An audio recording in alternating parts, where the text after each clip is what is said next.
Hello, everybody. Now we're going to discuss 2D. Okay. Something I thought your book dealt with, but apparently it doesn't. So, we know how 1D NMR works, where, maybe we analyze proton or carbon-13, all right?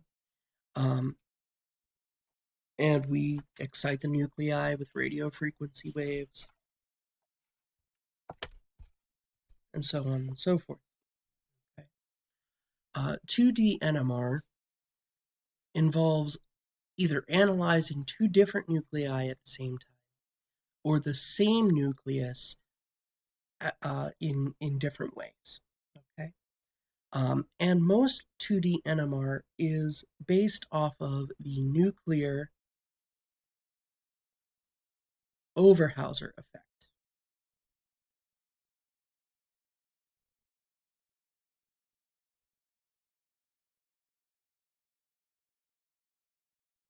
Okay, and that is abbreviated NOE.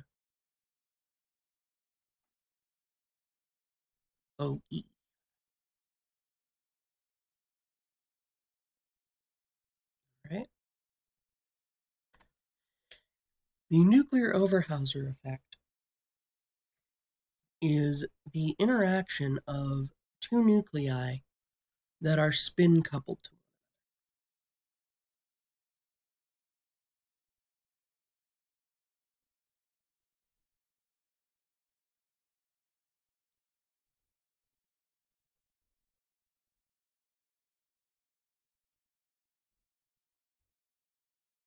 Okay, so if you recall when we were discussing just one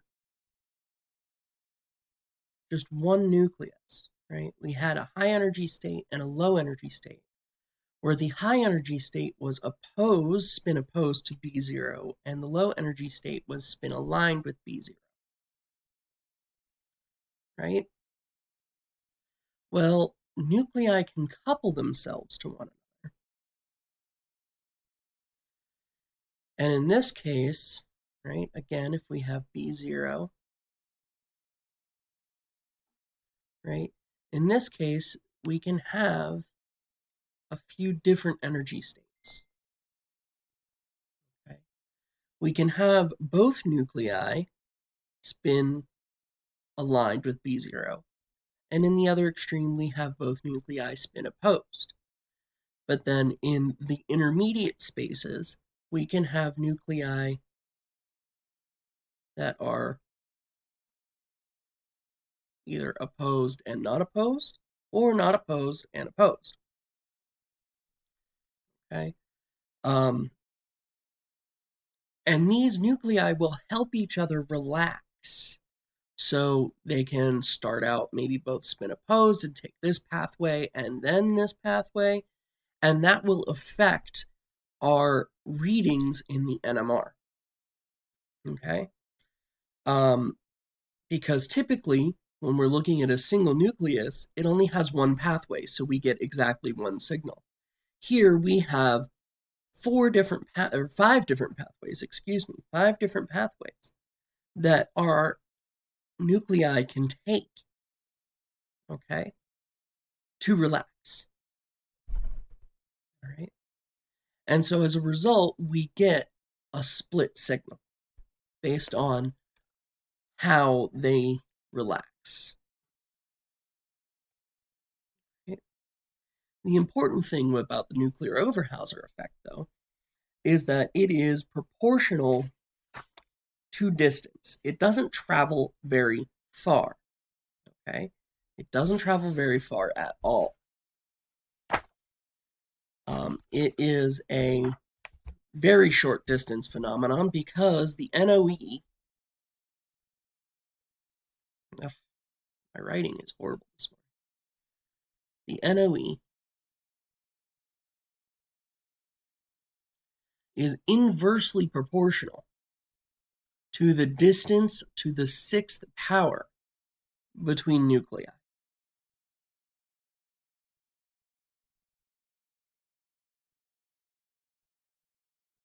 okay? So it falls off very, very quickly over distance. In addition, okay, it's only noticeable over distances about 2 to 4 angstroms, okay?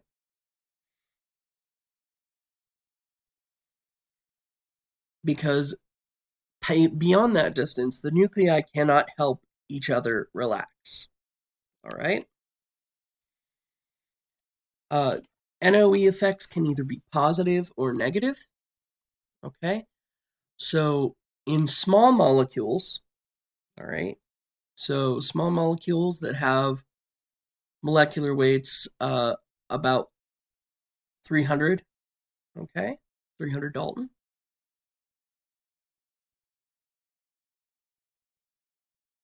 So that covers most organics. The NOE is positive.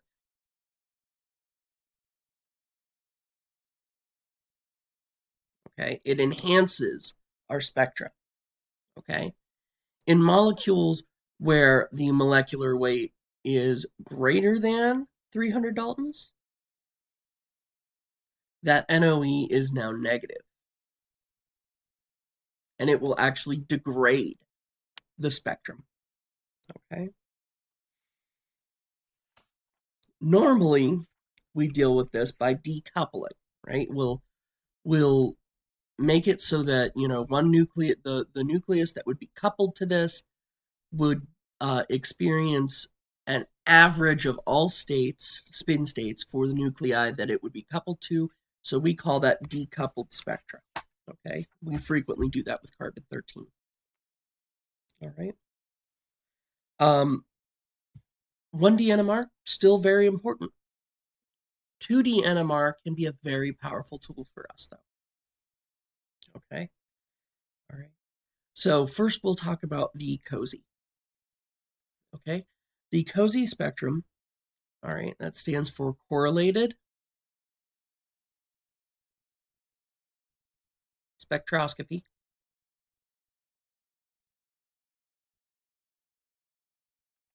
All right. And that is a 1H by 1H technique. Okay. It's a homonuclear method. All right. And you can do this as a 1D technique to get an idea of coupling constants, but there's not much rise to it. Okay. Instead, it's frequently done as a 2D method. Okay. And so your spectrum is a square. Right? And you'll have your 1D spectrum above.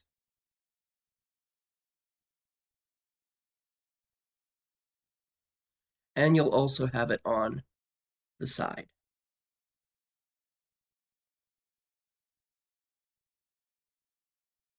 Okay.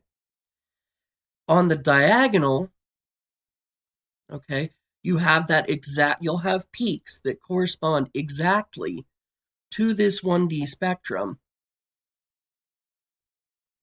viewed from above. Okay. The interesting peaks in COSY spectra are what are known as cross peaks. So if, say, you have a peak that maybe matches here and here, right? That's a cross peak. That cross peak tells you that the protons at this position and the protons at this position are spin coupled to one another. And since spin coupling is very sensitive to distance, you know that these two groups have to be close to one another in your molecule. Okay? So we can get detailed structural information from a COSY. All right?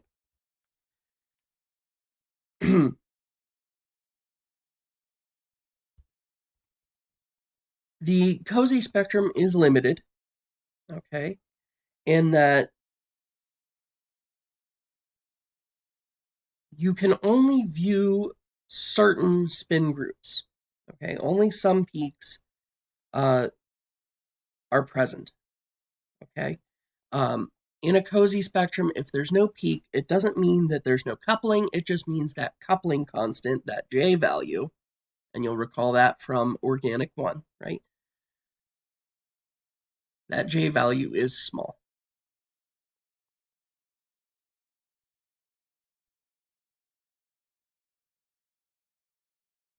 Okay, or 0, meaning they're not coupled at all. Okay, we can't know that they're not coupled from an absence of a cross peak on a cozy. On a nosy spectrum, however, okay, on a nosy spectrum, which stands for the nuclear Overhauser effect spectroscopy.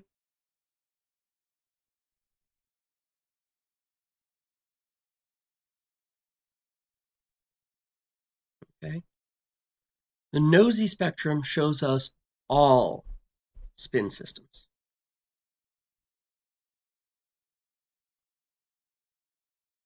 Okay, so it will show us coupling with nuclei that have very small coupling constants. All right, the absence of a cross peak in a nosy spectrum indicates that those protons are sufficiently far apart that they cannot spin couple to one another. All right? Okay. Now, when it comes to toxy spectra, okay, toxy is another homonuclear technique. It can be done using 1D methods, but it's very tedious and tiring. Okay, so 2D toxies are used to see all of the spin systems in a molecule. Okay, and again, on the diagonal, you have the 1D spectrum viewed from above. So in a toxy, the cross peak, okay, not the center line, but the cross peaks. The cross peaks indicate various components of a spin system. Okay.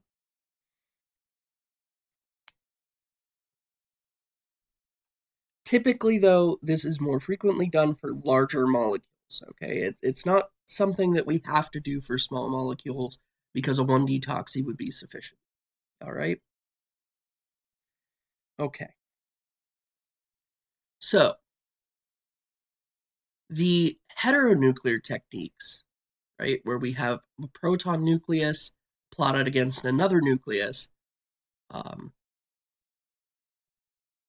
right, and we typically will do it this way, right? So we'll have 1H and then we'll have X, right? Those are heteronuclear techniques. Okay.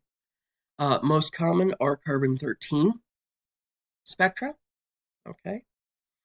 And so they tell us interactions between the heteronucleus and the various protons in the system. All these other techniques that we've looked at only tell us about interactions between the various protons in the system. Okay? All right. So, the first is the HMQC. Right? This is the heteronuclear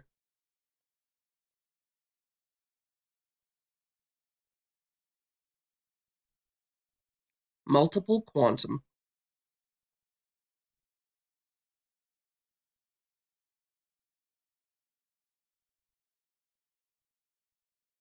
coherence spectroscopy. Okay? These will allow us to see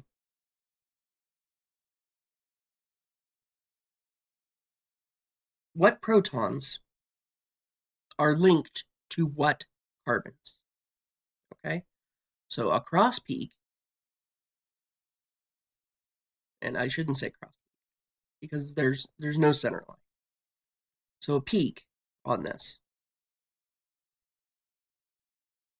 is a proton-carbon bond.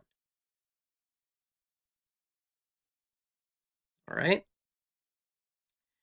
In this case, there is no center diagonal.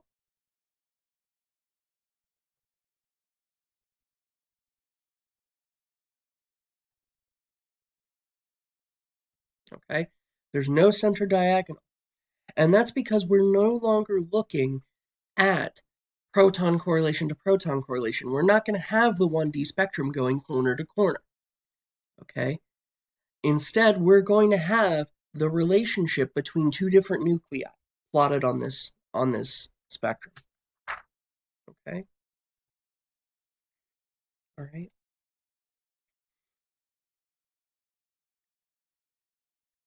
There is a difference between this and the HMBC spectrum. Okay. The HMBC spectrum tells us about protons bound. Okay. I shouldn't say that because they're not actually bound. Okay. This links protons with carbons 2 to 3 bonds away.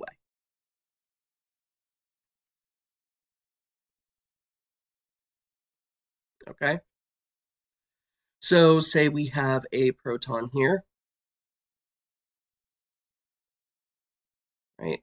And we're just looking at, say we're looking at, butanol, 2-butanol, right? The HMQC would show us a peak that corresponds to this proton connected to this carbon, okay?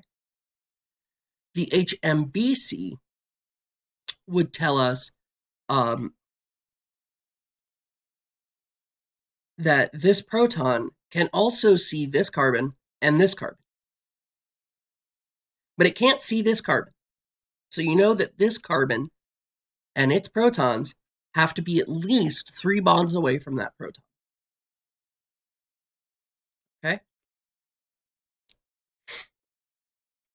All right. Moving on. The next technique is the HSQC. All right. And that is the heteronuclear single quantum coherence spectrum. Okay. It's a very specialized technique. All right. And what this gives us, okay, this gives us our carbon proton coupling constants.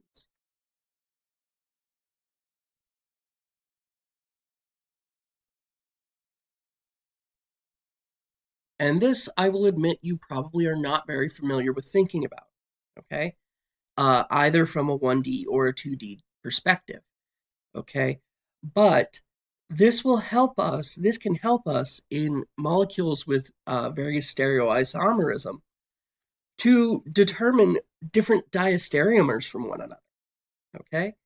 In our case, your unknown for this for the NMR experiment doesn't really have different diastereomers. So the HSQC is not going to tell you much. Okay? It will tell you, if there are protons and carbons spin coupled together, how much interference we would expect, but that has basically been ruled out in the 1D carbon spectrum. Okay? Beyond that, there are 3- and 4-dimensional techniques, and they work on the same way, okay? So 3D NMR will have, for example, maybe 1H and 1H on the X and Y axes, and then it'll have a third Z axis that is a heteronucleus, okay? and you look at various slices down the z-axis of the 2D spectrum, okay? And then it gets even more complex when it comes to 4D NMR, and we're not even going to talk about that. But, 3 and 4D NMR are typically used in protein analysis and proteomics, structural biology, things like that. Okay? All right. I hope this has made things a little clearer for your lab report. I apologize for the delay. You all know that I've been dealing with some laryngitis issues. It seems like I'm over them for the most part now. So you can expect videos to start being uploaded again on a more regular basis. All right? So I'll see you in the next video.